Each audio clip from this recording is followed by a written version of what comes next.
खामोश वाकयात में नए आने वाले दोस्तों से गुजारिश है कि चैनल को ज़रूर सब्सक्राइब कर दें और बेल आइकन पर ज़रूर क्लिक करें ताकि हर नई आने वाली वीडियो का नोटिफिकेशन आपको बर वक्त मिल सके। तो चलते हैं आज के एपिसोड की जानिब। सीढ़ियां उतरते उसके पैर ऐना को आंगन में देखकर थम गए। रात उसके आंसू देखने के बाद वो उसे तंग करने का रिस्क तो नहीं ले सकता था, लेकिन उससे दूर भी नहीं भाग सकता था। उसे करीब जो लाना था।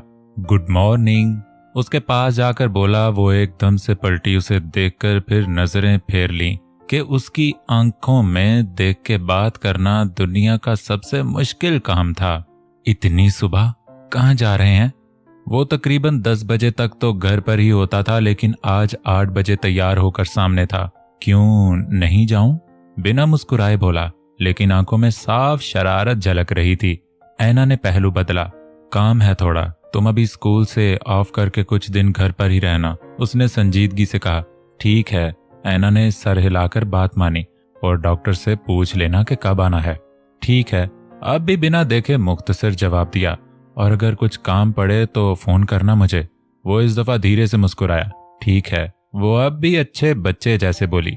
और मैं तुमसे प्यार करना चाहता हूँ, रात को ऊपर आना।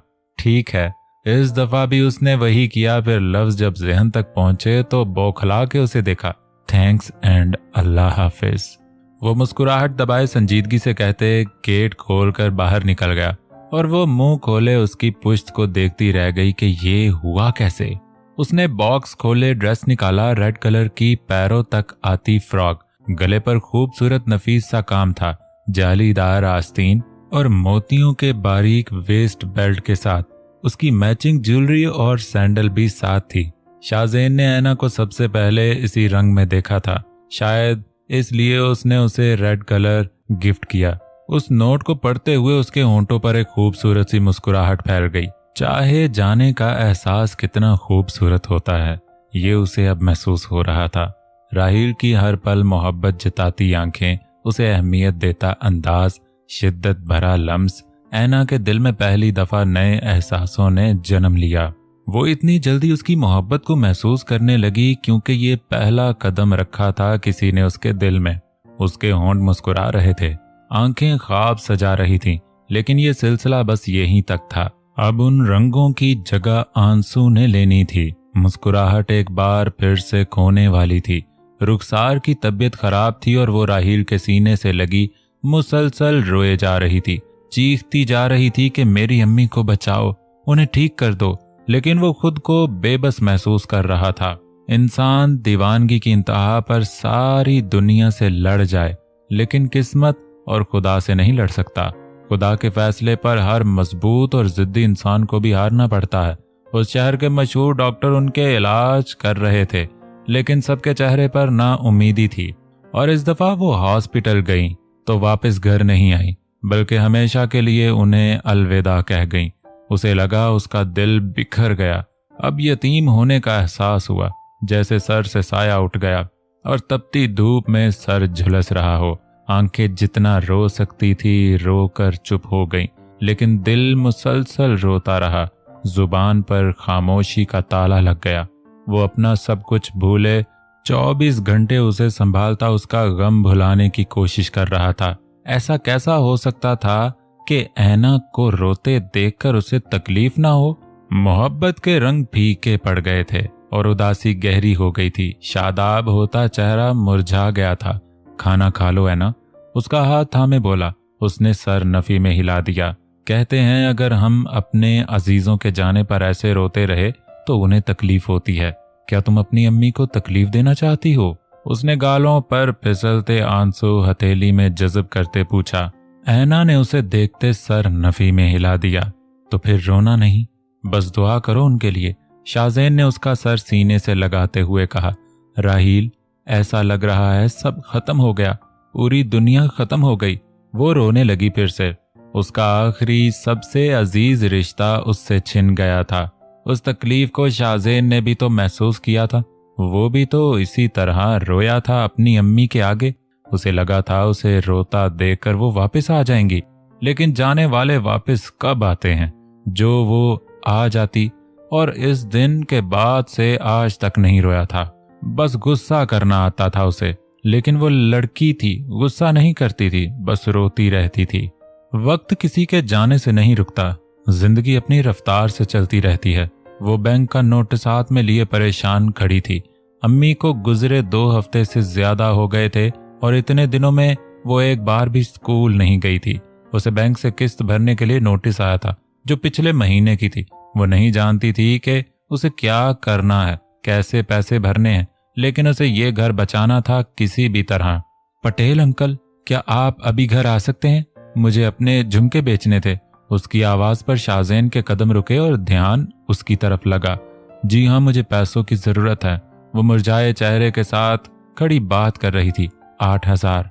दूसरी जानिब से पूछे जाने पर जवाब दिया। शाहजैन ने लब भींचे। ठीक है, मैं आपका इंतजार कर रही हूँ। उसने फोन बंद कर दिया। वो पलटी तो सामने शाहजैन को देखा। क्या हुआ, ये पैसे? उसने सर्द लहजे में पूछा। बैंक से नोटिस आया था, लास्ट मंथ पैसे नहीं भरे थे, 2 दिन में भरने हैं। वो सर झुकाए बोली।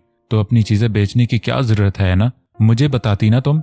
उसे गुस्सा आया लेकिन वो बर्दाश्त कर रहा था। वो सर झुकाए रही। मैं कर लूंगा पैसे अरेंज, तुम्हें ये सब करने की जरूरत नहीं, रखो इसे।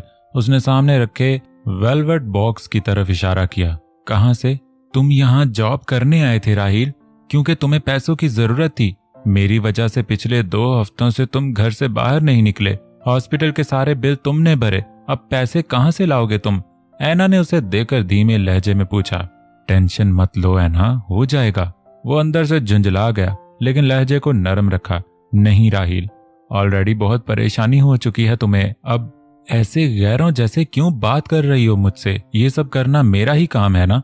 वो उसकी बातों पर हैरान होता उसकी बात काट कर बोला। हाँ, लेकिन इस वक्त तुम्हारे लिए सबसे ज्यादा जरूरी अपने बाबा को पैसे भेजना है।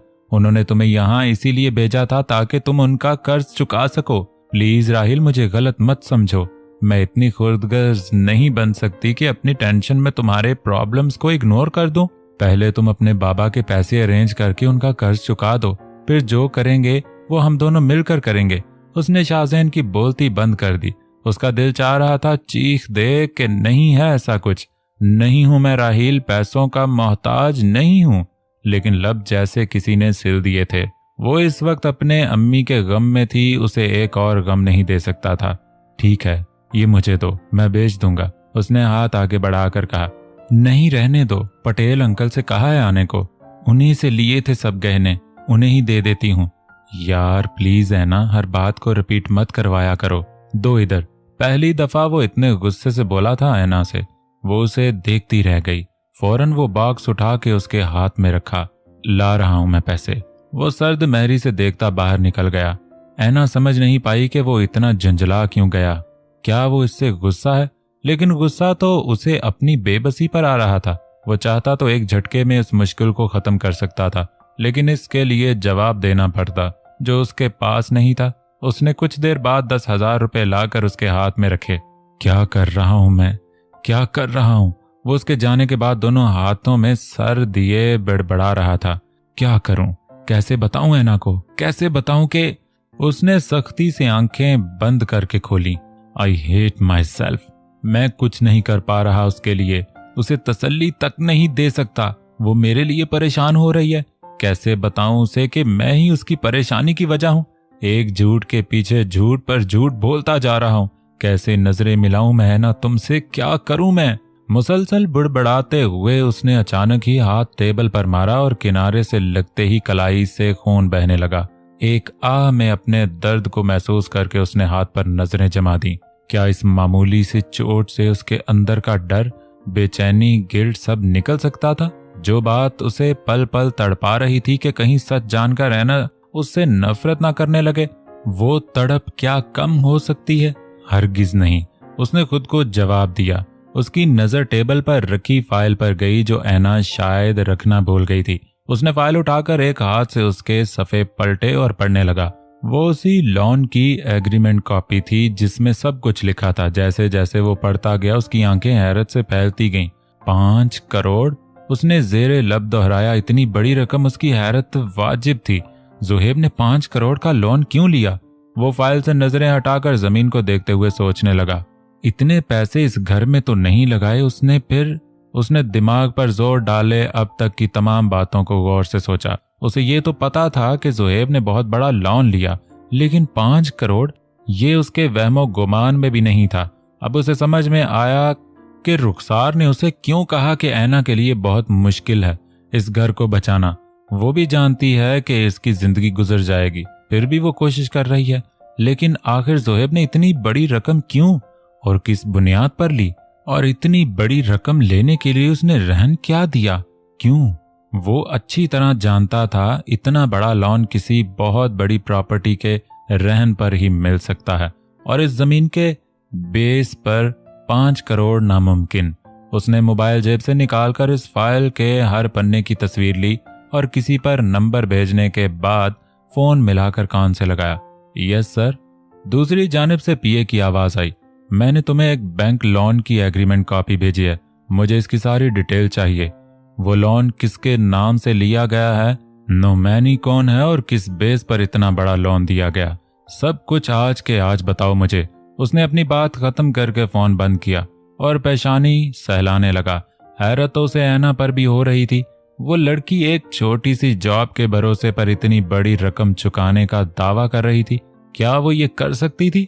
उसने बैंक से किस्तें छोटी करवा ली थी, लेकिन क्या फिर भी ये उसके लिए आसान था? क्या जिंदगी भर भी वो अपनी बात पर कायम रहकर इस हकीकत से लड़ सकती थी? उसका दिमाग सोच सोच कर सुन्न हो चुका था। वो हर कड़ी को जोड़ने की कोशिश कर रहा था। क्या इसका ताल्लुक दिलावर खान से था? इस ख्याल को अपने जहन में आने से रोक रहा था, लेकिन सोचे भटकर उसी तरफ जा रही थी। कैसे मुमकिन था कि सालों अपने चाचा के साथ रहकर वो उनके बारे में जानता तक नहीं था? उसने अपने हाथ को देखा और एक गहरी सांस लेकर उस पर पट्टी करने के ख्याल से रूम में चला आया। रुखसार के जाने के बाद वो ऐना के रूम में रह रहा था, क्योंकि उसे अकेले नहीं रहने दे सकता था और ना ऊपर ला सकता था। वो अपने अम्मी के रूम में रहती थी और शाहज़ैन उससे फासला बनाए उसके रूम में बस रात गुजारता। वो उसके आने तक उन्हीं सोचों में गुम था। सोफे से सर टिकाए आंखें मौन कर बैठा था। जब ऐना अंदर आई, सबसे पहली नजर उसकी कलाई और बंदी सफेद पट्टी पर गई। राहिल, तुम्हारे हाथ को क्या हुआ? वो परेशान होकर कहती उसके पास बैठी। उसने आंखें खोलकर उसे देखा। कुछ नहीं, बस थोड़ी लग गई। वो उसके चेहरे को देखकर धीरे से बोला, बहुत गहरी चोट लगी है क्या? वो उसका हाथ थामे बस रोने को ही हो गई थी कि अब तो हर बात पर रोने का बहाना चाहिए था। मुझे कुछ नहीं हुआ है ना, तुमने जो सहा है उसके मुकाबले ये जख्म कुछ भी नहीं। वो संजीदगी से कहता उसे देखने लगा। ऐना ने सर उठाकर उसकी आंखों में अपने लिए बहुत जज्बात के समुंदर को देखा। तुमने मुझे क्यों नहीं बताया कि ज़ुहैब ने इतना बड़ा लोन लिया है? 5 करोड़ बहुत बड़ी रकम है ना, तुम इसे अकेले कैसे चुका सकती हो? पर मैं कोशिश तो कर ही सकती हूँ ना, वरना ये घर। वो सर झुका गई। शाहज़ैन ने उसका चेहरा दोनों हाथों से थामे उसे देखा। तुम्हें कुछ करने की जरूरत नहीं, मैं सब ठीक कर दूंगा और इस घर को भी कुछ नहीं होगा। वो उसे यकीन दिलाते कि हर कदम पर तुम्हारे साथ हूँ, अपने सीने से लगा गया। लेकिन कैसे राहिल, कैसे करोगे तुम? उसकी आंख से आंसू निकलकर उसके सीने में जज्ब हुआ। हम मिलकर कुछ कर लेंगे ना, कुछ हो जाएगा। वो बेबसी की इंतहा पर था कि लफ्ज भी जैसे मोहताज बना रहे थे। काश मैं तुम्हारी हर मुश्किल खत्म कर पाता। उसने तड़प कर आंखें बंद की। तुम शिकायत क्यों नहीं करती है ना, कुछ कहती क्यों नहीं, गुस्सा क्यों नहीं करती? क्या तुम्हें बुरा नहीं लगता? वो हाथ को मजबूत किया, उसे खुद में भींच लेना चाहता था ताकि उसके दर्द भी खुद में समा ले। किस बात का गुस्सा? सब मेरी वजह से ही तो हुआ है। जब मेरे कदमों से दूसरों की जिंदगी बर्बाद कर दी मैंने, तो खुद के लिए किससे शिकायत करूं? वो तासुर से कहती अपने आंसू रोक नहीं पाई। शाहज़ैन ने उसके सर ऊपर किए उसकी आंखों में देखा। आइंदा कभी ये बात मत कहना, तुम नहीं जानती तुम क्या हो। तुम्हारे कदमों ने मुझे बदल दिया, मेरी जिंदगी को बदल दिया। जो सुकून मैं दुनिया के हर कोने में ढूंढता था, वो मुझे तुम्हारे करीब आकर मिला, तुम्हें देखकर मिला। उसके हर लफ्ज में सच्चाई थी, उसका यकीन कामिल था। वो ऐना को अपनी जिंदगी यूं ही नहीं मानता था। ऐना उसकी आंखों में देखने लगी। वो जो कहता था उस पर सच्चाई की मोहर लगाती थी उसकी आंखें। तुम खुद को अपने लिए चाहे कोई अहमियत मत दो, लेकिन मेरे लिए तुम दुनिया में सबसे खास हो, सबसे अहम हो। उसे फिर से सीने में भींचा। इसलिए आज के बाद कभी खुद को बैड लक बोलकर मेरी मोहब्बत की इंसल्ट मत करना। उसके बालों पर लब रखते हुए बोला। ऐना ने आंखें बंद की और उसकी धड़कनों को सुनने लगी।